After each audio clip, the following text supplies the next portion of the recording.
नमस्कार देशवासियों, न्यायपालिका के भ्रष्टाचार पर बलडोजर चलना शुरू हो चुका है और आज संसद में हमारे संसदीय कार्य मंत्री ने जस्टिस वर्मा के विरुद्ध महाभियोग प्रस्ताव के ऊपर 145 सांसदों के हस्ताक्षर करा करके वो ज्ञापन है ना माननीय लोकसभा जो स्पीकर है उनको सौंप दिया है।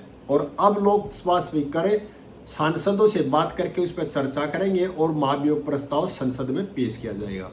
यहाँ पे देशवासियों को मैं बताना चाह रहा हूँ, जो जस्टिस वर्मा है ना, सभी देशवासियों को पता है कि दिनांक 14-15 मार्च 2025 की रात को दिल्ली हाई कोर्ट के जज थे यशवंत वर्मा जी, उनके घर ढेर नकदी जड़ती पाई गई थी, जिस मामले में पूरे देश में शोर हुआ था और पूरे देश को पता लग गया था। और किसी भी सरकारी एजेंसी ने इसकी कोई जांच नहीं करी थी, किसी तरह की इसमें कोई एफआईआर दर्ज नहीं हुई थी और जज साहब ने भी किसी तरह की कोई शिकायत थाने में नहीं कराई थी। और सुप्रीम कोर्ट के आदेश में इसमें एक समिति का गठन किया गया था, जिसमें 3 हाई कोर्टों के चीफ जस्टिस थे, उन्होंने इसकी जांच करी और जांच के बाद सुप्रीम कोर्ट ने सरकार के पास रिपोर्ट भेज दी थी।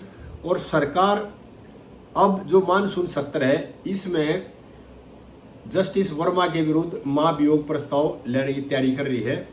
इस मामले को लेकर के जस्टिस वर्मा खुद सुप्रीम कोर्ट गए हुए हैं और वो अपना पक्ष रख रहे सुप्रीम कोर्ट में, कह रहे हैं जो समिति ने जांच करी थी वह सही जांच नहीं करी थी। यानी जो भ्रष्ट लोग होते हैं ना, वो झूठ बोलते नहीं डरते और ना तो सहयोग करते हैं, जब जांच होती है उसमें सहयोग नहीं करते, अपने बचाव में सुप्रीम कोर्ट जाते हैं और सुप्रीम कोर्ट का सहारा लेते हैं। और जिन लोगों ने जांच करी थी वे खुद न्यायपालिका के न्यायाधीश थे और 3 हाई कोर्टों के चीफ जस्टिस थे, उन्होंने जांच करी थी। लेकिन न्यायाधीश जो महोदय हैं यशवंत वर्मा जी, उन्होंने उनकी बात तो विश्वास नहीं किया। उस समिति के जो मेंबर थे उन पर भी आरोप लगाए हैं और ये कहा भी मेरे मौलिक अधिकारों का हनन किया गया है। ये देशवासियों, भ्रष्ट जो न्यायपालिका ना उसके ऊपर हथौड़े की चोट है। अगर संसद में हमारे सांसद इस सारे मिलकर के इस प्रस्ताव को पास कर देते हैं और यशवंत वर्मा को हटा के इनके खिलाफ एफआईआर दर्ज करके इनको जेल भेजा जाएगा तो देश में एक मिसाल कायम होगी और न्यायपालिका का कोई भी न्यायाधीश आगे इस तरह की गलती नहीं करेगा। और अगर इस महाभियोग को रोक दियागा, अगर नहीं लाएगा तो इसमें हमारी जो सांसद है ना उनकी जो प्रतिष्ठा पे भी देश की जनता सवाल उठाएगी और देश की जनता का विश्वास संसद से भी उठ जाएगा। न्यायपालिका से विश्वास पहले उठ चुका है और संसद से भी विश्वास उठ जाएगा हमारे देश की जनता का।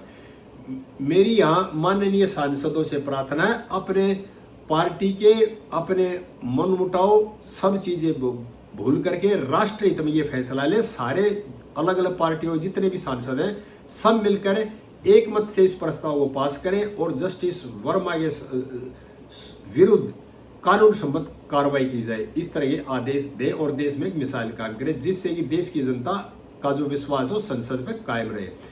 अगर कोई सांसद विरोध करता है इसका तो देश की जनता ये सोचेगी जो ये सांसद है ना जिसने विरोध किया है वो भी इसी तरह से भ्रष्टाचार में लिप्त होगा। और भाई यहाँ मैं देश की जनता को बताना चाह रहा हूँ, ईमानदार सांसद इस प्रस्ताव कोई विरोध नहीं करेगा।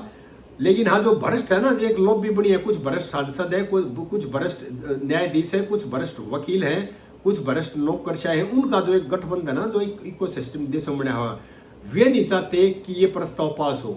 वे ये चाहते हैं कि इस महाभियोग को रोक किया जाए, ये पास ना हो। और इसी चीज को लेकर के जस्टिस वर्मा सुप्रीम कोर्ट भी गए हैं अपना बचाव करने के लिए।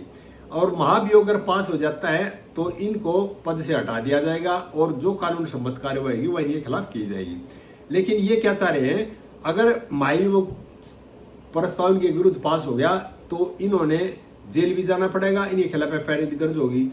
लेकिन अब क्या है, ये चाह रहे हैं सुप्रीम कोर्ट में किसी तरह से प्ले लेके या तो इस कार्रवाई को रुकवाया जाए या डिले किया जाए, इस तरह की ये मंशा है। और इस तरह का काम हर भ्रष्ट आदमी करता है, चाहे कोई भी हो जो भ्रष्टाचार में लीन होते हैं, वे हर आदमी ये करता है, अपने बचाव के लिए इस तरह की दलीलें देता है।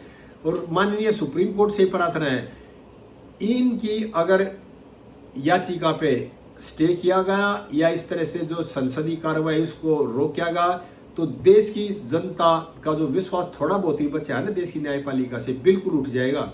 और देश की न्यायपालिका अपना स्वयं इतना बड़ा नुकसान कर लेंगे कि इस नुकसान की कोई भरपाई नहीं होगी। और संसद जो है और न्यायपालिका है उसका काम है देश की जनता को न्याय देना। लेकिन जो अगर जो दोनों संस्थान है ना इस मामले को रोकते हैं, इस प्रस्ताव को रोकते हैं, तो दोनों संस्थानों से देश की जनता का विश्वास डगमगा जाएगा और देश की जनता ने मजबूर होना पड़ेगा और कुछ सोचने के लिए। मेरी सभी देशवासियों से प्रार्थना है, अब देखते हैं इस मामले में संसद में कब इस प्रस्ताव को रखा जाता है, क्या आगे कार्रवाई होती है। जैसे भी कार्रवाई होगी सभी देशवासियों को बताता रहूंगा। मेरी देशवासियों से प्रार्थना कि न्यायपालिका के भ्रष्टाचार के खिलाफ आवाज उठाओ।